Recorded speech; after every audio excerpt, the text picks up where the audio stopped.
Hezbollah Israel पर जिस तरह से पलटवार कर रहा है उसे देखकर लगता है कि अब इस जंग की दशा और दिशा पूरी तरह से बदल चुकी है।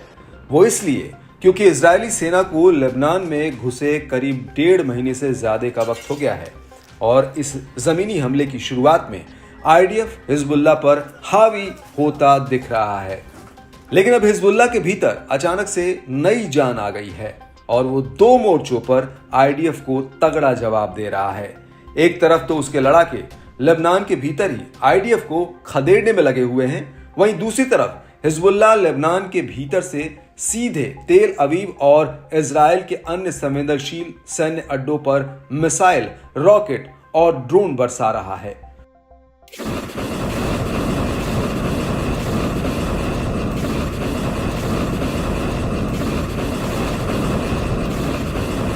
अब इसी कड़ी में हिजबुल्लाह ने उत्तरी इजराइल के हाइफा और क्रायोत इलाकों पर अभी तक का सबसे भीषण हमला किया है। टाइम्स ऑफ इजराइल के मुताबिक हिजबुल्लाह के 11 नवंबर 2022 को हाइफा और क्रायोत इलाके पर करीब 190 रॉकेट दागे हैं, जिससे साफ होता है कि युद्ध की शुरुआत से अभी तक इन इलाकों पर हिजबुल्लाह का यह सबसे बड़ा हमला है।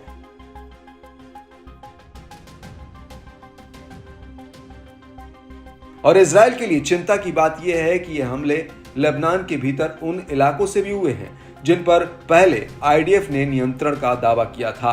मीडिया रिपोर्ट्स के मुताबिक इस हमले में सीधे जान माल का नुकसान हुआ है। टाइम्स ऑफ इजराइल के मुताबिक इन इलाकों में 3 लोग घायल हुए। वहीं मीडिया रिपोर्ट्स के मुताबिक हिजबुल्लाह ने हाइफा में सीधे मिसाइलों का एक जत्था फायर किया।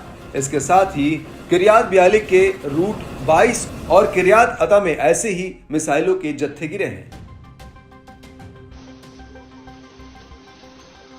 टाइम्स ऑफ इजराइल के मुताबिक हिजबुल्लाह के इन हमलों में कुल 7 लोग घायल हुए।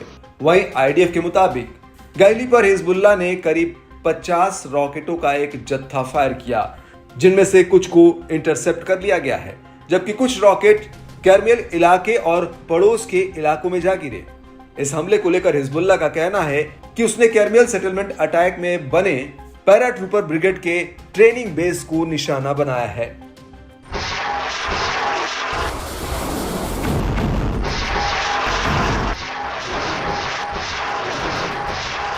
वहीं हाइफा हमले को लेकर आईडीएफ का कहना है कि 11 नवंबर की दोपहर में हिजबुल्लाह ने हाइफा पर 90 रॉकेट फायर किए।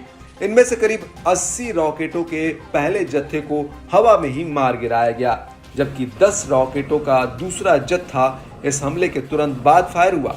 आईडीएफ का कहना है कि दूसरे जत्थे में से कुछ रॉकेट को इंटरसेप्ट कर लिया गया या फिर ये खुले इलाके में जा गिरे।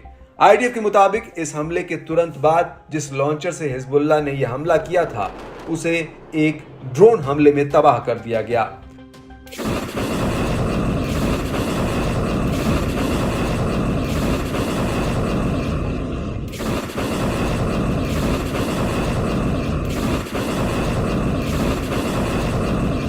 आपको बता दें कि हिजबुल्लाह ने हाइफा पर ड्रोन हमले का एक वीडियो जारी किया है, जिसमें पहले तो उसके लड़ाके सैटेलाइट के जरिए हाइफा में नवल बेस को चिन्हित करते हैं और उसके बाद इस सैन्य अड्डे पर हिजबुल्लाह एक के बाद एक ताबड़तोड़ तरीके से ड्रोन फायर कर देता है।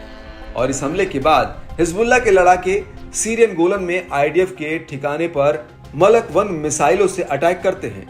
हिजबुल्लाह ने इस हमले का भी वीडियो जारी किया है, जिसमें पहले तो आईडीएफ के ठिकानों को चिन्हित किया जाता है और उसके बाद उनके ऊपर हिजबुल्लाह के लड़ाके मलक 1 मिसाइलें फायर कर देते हैं।